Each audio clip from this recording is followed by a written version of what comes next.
and they probably canceled that person off their list and went with the person who said 3, right? The other question, and we're way off topic today. You're going to have to really work hard on your homework. You're going to have to really watch the videos to keep yourself on track, all right? The other one was, and they didn't give them a picture, but I'll give you a picture. Okay, this is a cave, all right? And you have an archaeologist who goes into the cave, all right? You have another archaeologist who's out here. So you got 2 archaeologists, right? One of them goes into a cave, comes back out, and tells his buddy, I just found, now listen very carefully to these words, I just found the perfectly preserved remains of the first human ever. Got it? How did he know he had found the first human ever? Interview question for a job. I'll give you a second to think about it. You understand the question? I'll state it one more time. 2 archaeologists, one of them goes into a cave, comes back out, tells the other one, hey, I just found the perfectly preserved remains of the first human ever. How did he know he had found the first human ever? Perfectly preserved remains of the first human ever. That means it wasn't bones. Perfectly preserved. How did he know it was the first human ever? You always think of like the thickness of the ice and the measure of years. Okay. Is that your answer? Is that your answer? Anyone else want to guess? Do y'all want the answer? Yes. Yeah. Okay. Anyone want to guess? So these are perfectly preserved remains, right? Which means that when he goes up to the body, he can identify all the different parts of the body, right? The hair, the fingernails, everything. It had no belly button.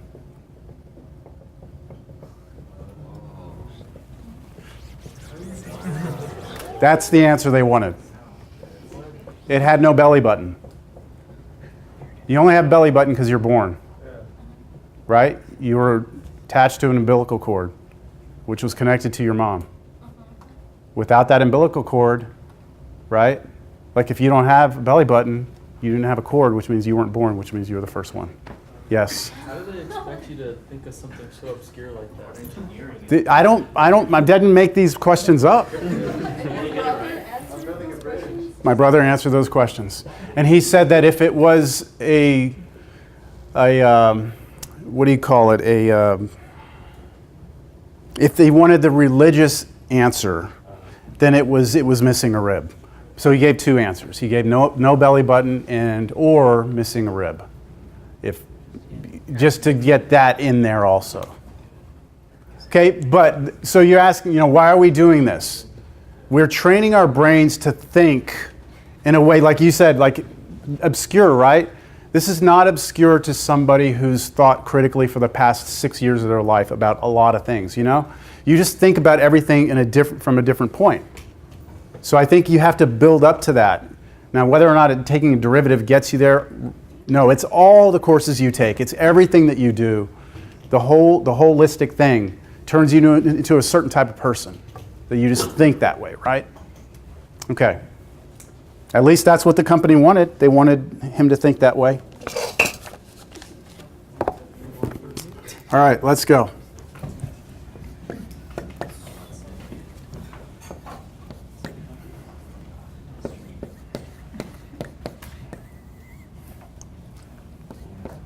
This actually seems kind of fun today. Too bad we can't just like chit chat all the time.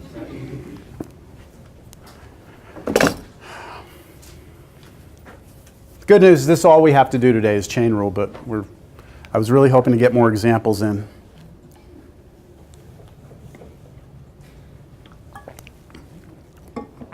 My homework solution videos, I think, are going to hopefully be very helpful to you in terms of when you try and work through these yourself. We'll see how it goes. All right, what do you see here?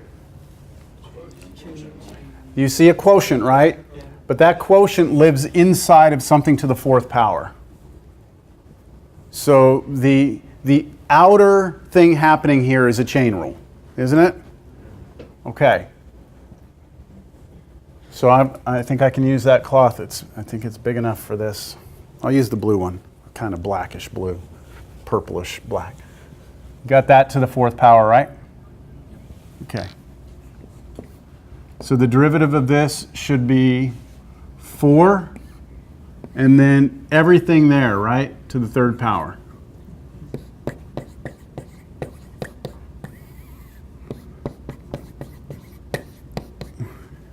Chain rule now says times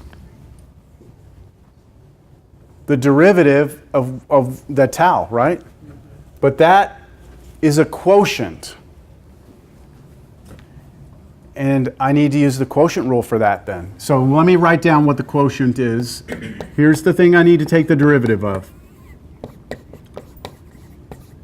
And notice I haven't taken the derivative, so I'm going to put the little prime mark on it like that.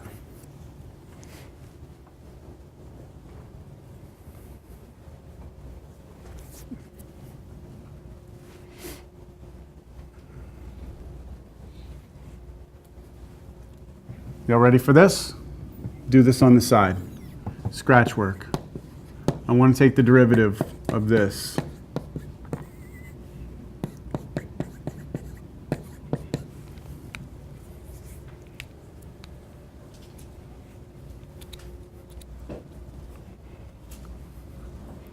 The qualifications for that job were a master's in electrical engineering. That's to get even considered for the job. So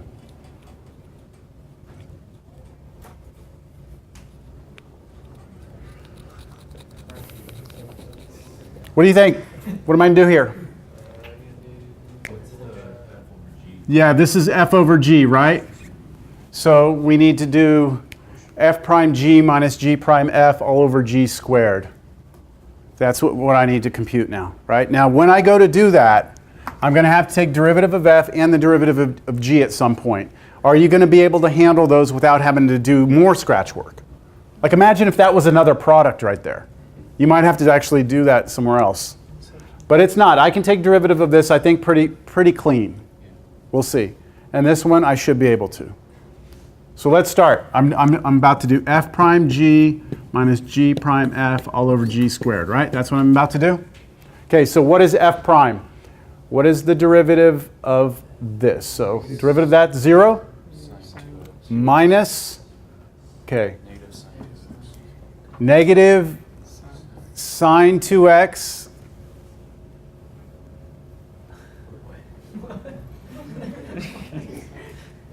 That's not right. Okay, derivative of 1 is 0, right? I'm going to cover up this negative for right now. What is the derivative of cosine 2x? Okay, negative 2 sine. We just did this a second ago. Isn't this cosine of a linear expression? Okay, the derivative of cosine of 2x is negative 2 sine 2x. I heard someone say negative sine 2x. That was missing the 2. Okay, let's try it again. Derivative of 1 is 0. Minus sign, I'm covering it. Derivative cosine of 2x is negative 2 sine 2x. But I had a minus here. I'll put it down. I have minus negative 2 sine 2x. That's F prime. Right? That's the derivative of this top. Times G. 1 plus cosine 2x minus, I'm almost out of room here, the derivative of the bottom piece. Derivative of 1 is 0. Again, this is just going to be negative 2 sine 2x. So negative 2 sine 2x. And then times the f. I'm out of room on camera, so I'm just going to put it here. 1 minus cosine 2x. So that goes up here. And then all of this over 1 plus cosine 2x, that entire quantity squared. All right, let me come over here and clean this up. This is 4 1 minus cosine 2x over 1 plus cosine 2x, and then times, let's see, this, let's see if we can't clean this up. Minus is plus, right? So we have 2 sine 2x,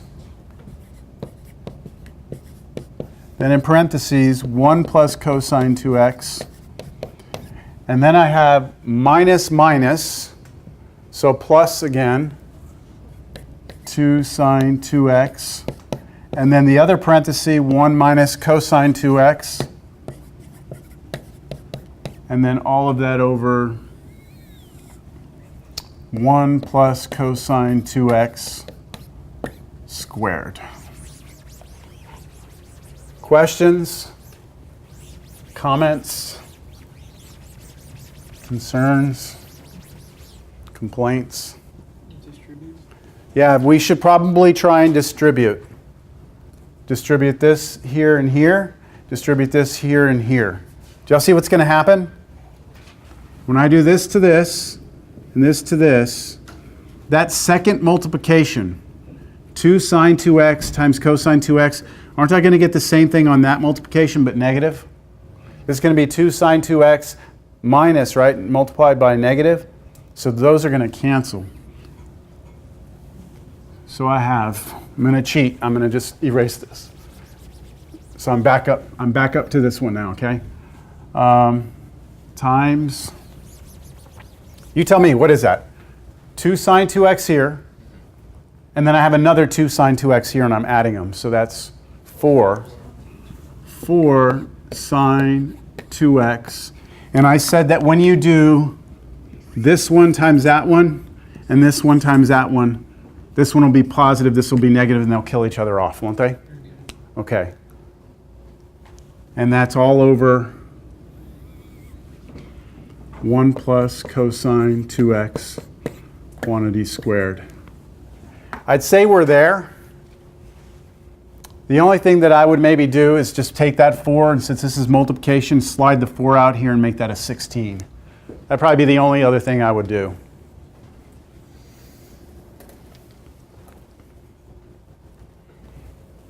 Questions?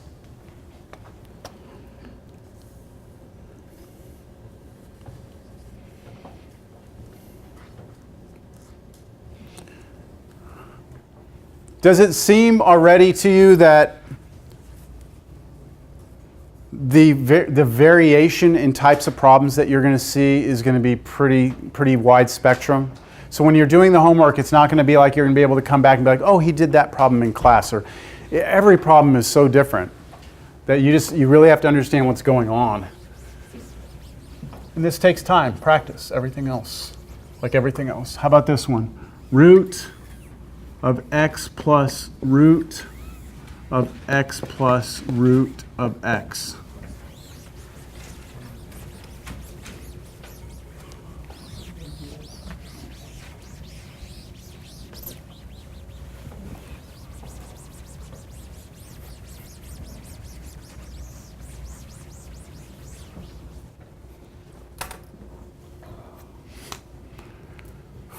Hopefully you see a function in a function, in another function, in another function. Okay, so what is the outer layer of this thing? This root x, this root right here, right? Inside of that, you have that piece, right? Let's just start with that, all right? This is going to be a chain rule.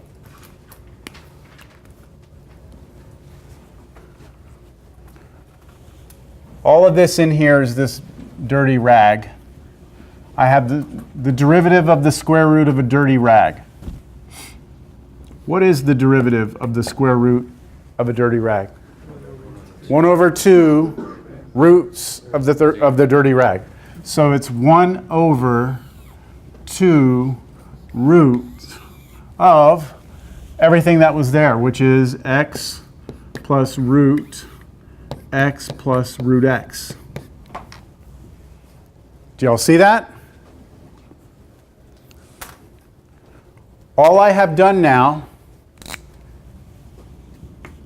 is taken care of that outside part. And now I need to move inside and start taking the derivative. And the inside piece is this piece that's in the purple. And I have addition, don't I? So that means I can do these separately.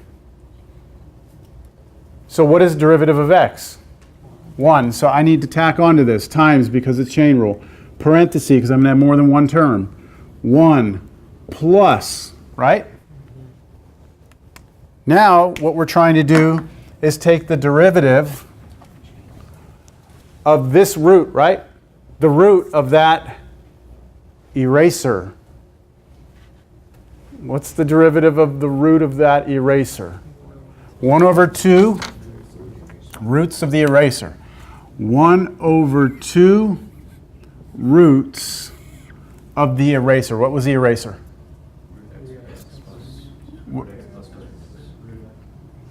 So what am I going to write right here? X plus root x. Okay. Like that. Because the eraser was this piece right here, right? That was the eraser. So I'm doing the derivative of this root, which is 1 over 2 root, and then the eraser.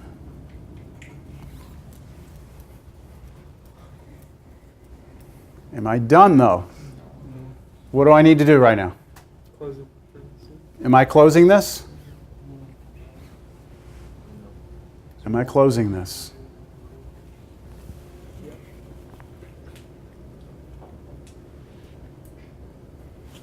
Am I done taking the derivative of this? I'm done taking the derivative of the root, right? But this by itself is a chain rule. I already did the derivative of what's here, right? I need to now take derivative of what's there, and I need to tack it on to this piece with multiplication. If I close this off now, this piece right here is not only tacked onto this, but it's tacked on to this. So this parenthesis we are not ready for. We need the multiplication attached to this. So what is the derivative of the eraser? That's this piece right here. Can you do the derivative of those separately? Yeah, 1 plus 1 over 2 root x. And that needs to be in its own parentheses because this is attached to this. Look, if you're having any trouble with this piece, all right, which I'm suspecting some of you are, take everything I've circled in red here and go do that as its own problem. The derivative of everything I have in red there is just this right here. It's just this. So when we were back here in the purple, we were doing this one, right? Derivative, and then plus derivative of that, which is all that junk right there. Now we can close it, and now we're done.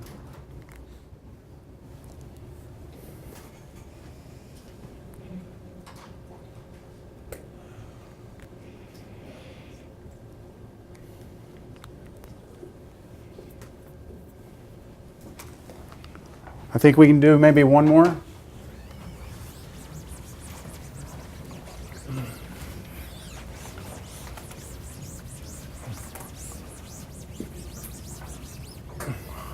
Okay, I'm going to let h of theta equal 2 tangent of 3 theta. I want us to find h double prime of theta. So we want not the first derivative, right? We want the second derivative. But you have to find the first derivative before you find the second derivative. So let's start with the first derivative. The first derivative is going to be, well, that 2 in front is attached to a function, so it just comes for the ride, doesn't it? Okay, 2 times. Now, you have tangent of a linear expression. So the derivative of tangent of a linear expression should be secant squared of that linear expression times 3, right? So secant squared of the linear expression times 3. So that 3 pops out because you have to take derivative of what's in there. Is that okay from what we did earlier? Now, I'm just going to clean this up. This is really 6, isn't it? Secant squared of 3 theta. And I'm supposed to take the derivative of this now, right? Is this squared acting on this 6? No. So is it fair for me to write it this way? And I'm only writing it this way to help you on the next step. Isn't that the same thing? It's the 6, it's the secant 3 theta, but then it's squared. Why do you think I wrote it like this? When I take the derivative of this, I'm going to realize the 6 is going to come for the ride, and then this right here is like my hand squared. So I'm going to do like the 2 pops out and reduce the power, and then take derivative of what's inside. So my second derivative should be the 6 coming for the ride, followed by what? The 2, and then secant of 3 theta to what power? 1. Okay, so that's just me pulling the 2, rewriting this to the first power. But I'm not done. I now need what? Times the derivative of what was here, right? What is the derivative of secant 3 theta? Secant 3 theta, tangent 3 theta,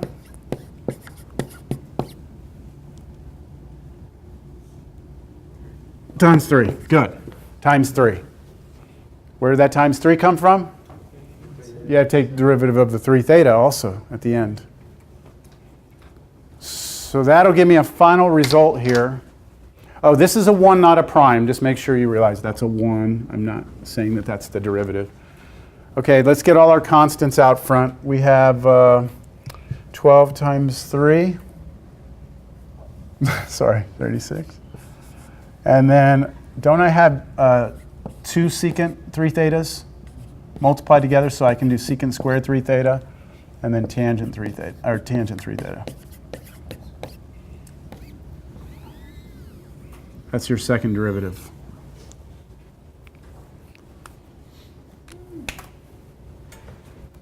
Can you imagine the third derivative? You would have a product rule, wouldn't you? And when you did the derivative of that, that would be a chain rule. So it could get kind of ugly fast here. Okay, I have 4 minutes. Let's see, where's my sign-in sheet?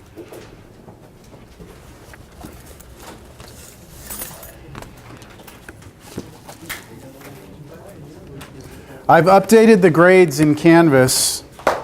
If you have any questions about the grades, please let me know.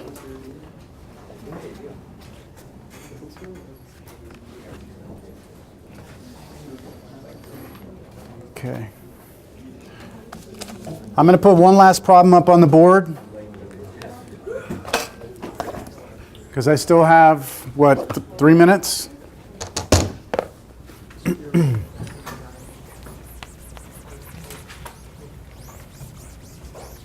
Please do your homework. I would like to have you come with questions on Monday about any confusion.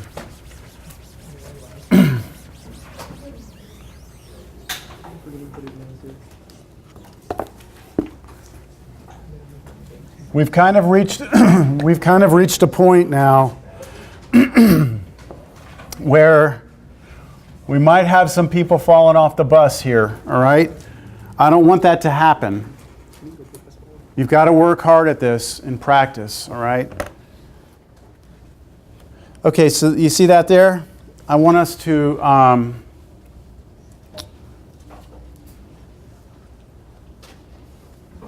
find equation of line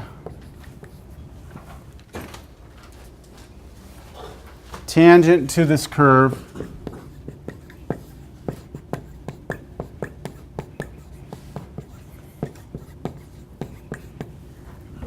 and parallel to x minus 2y equals 1. So let me try and explain in the next 1 minute what we have here. We have a curve, don't we? Okay, and if I were to graph this curve, I don't know, it's actually going to look something like this if you were to graph it, okay? But who cares about that? That's what it would look like. And then you have this right here, which is a line. Everyone comfortable with the fact that this is a linear equation? So that's a line that has some slope, whatever. I don't know where it is, who cares? We've got some line. What we're trying to do is find where on this curve is my tangent line parallel to this. So it looks like maybe about right here, the tangent line would run parallel to that curve, right? So what I would need to do is this. First, I need to solve this for y. So let's do that. I just move the x over to the other side. And if I divide through by -2, I should get, y'all can check my math on that. I'm just dividing -2 here, -2 here. Y'all agree with that? Yes? Okay, so the slope of this line is 1/2. Agreed? What this is asking is where is y prime equal to 1/2? What you want to do is take the derivative of this and set it equal to 1/2. When you do that, you will solve for x, and that will give you where it's happening. Does that kind of make sense? But you have to be able to take derivative of that. So let me offer that as a take-home to be turned in the beginning of class next time.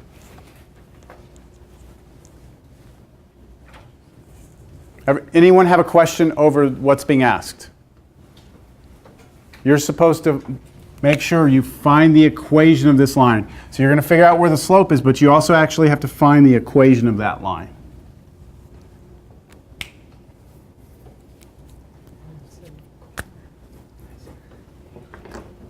Have a good weekend, I guess. Enjoy your homework.